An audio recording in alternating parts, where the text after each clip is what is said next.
ก็มาเพียบសូมจำรันปอยnhiệtโยมพอสาธุสบรปรสไรទាំងអស់พอแต่ขนมประเทศនិងក្រៅប្រទេសនេះគឺជាទស្សនវិជ្ជាក្នុងបរិវេណនៃសាលាបឋមសិក្សា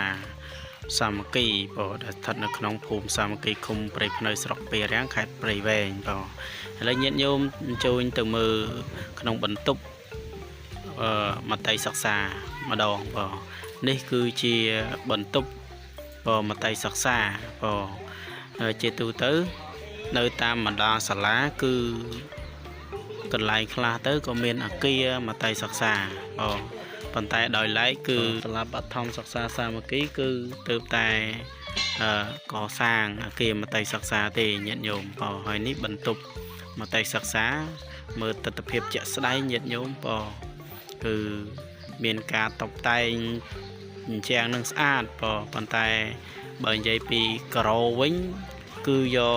កៅស៊ូក្រៅជាការ៉ូតែឥឡូវខូចខាតអស់ហើយញាតិញោមញាតិញោមអញ្ជើញទៅមើលទស្សនវិជ្ជាអគារមត្តេយសិក្សាម្ដងនេះគឺជាទស្សនវិជ្ជាអគារមត្តេយសិក្សាដែលមានការកសាងនឹងរយៈពេល1ឆ្នាំ4ថ្ងៃមកដល់ថ្ងៃនេះញាតិញោមហើយក្នុងការកសាងទៀតសោតគឺមានវត្តសាមគ្គីមនីមានជ័យជាបង្គោលក្រោមការឧបត្ថម្ភរបស់ញោមញាតិពុទ្ធបរិស័ទចំណុះជើងវត្តសាមគ្គីតែម្ដងគឺញោមញាតិនៅក្នុងភូមិសាមគ្គីតែម្ដងញាតិញោមអញ្ចឹងហើយក្នុងកិច្ចការកសាងនេះគឺខាងជាងគឺគេយកចំនួនទឹកប្រាក់80លានរៀលញាតិញោមតែបច្ចុប្បន្ននៅជំពាក់ខាងជាងនឹងគឺតែ2លានរៀលទេរីឯខាងដេប៉ូវិញគឺយើងជំពាក់ដេប៉ូមានចំនួនទឹកប្រាក់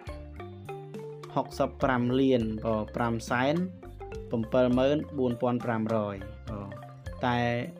នៅបច្ចុប្បន្ននេះគឺយើងបានសងខាងដេប៉ូ10លានហើយអញ្ចឹងនៅជំពាក់ខាងដេប៉ូបច្ចុប្បន្នគឺ55លាន57,6,500រៀលណាញាតិញោមហើយយើងអត់ទាន់បានគិតទៅលើថ្នាំលាបនិងការ៉ូទេញាតិញោម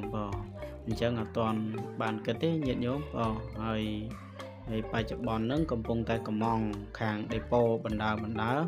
អំពីថ្នាំលាបនិងការ៉ូដើម្បីយកមកក្រាលបន្តញាតិញោមអញ្ចឹងប៉ុណ្ណឹងចោះញោមសូមអរគុណញាតិញោមដែលបានចូលទស្សនា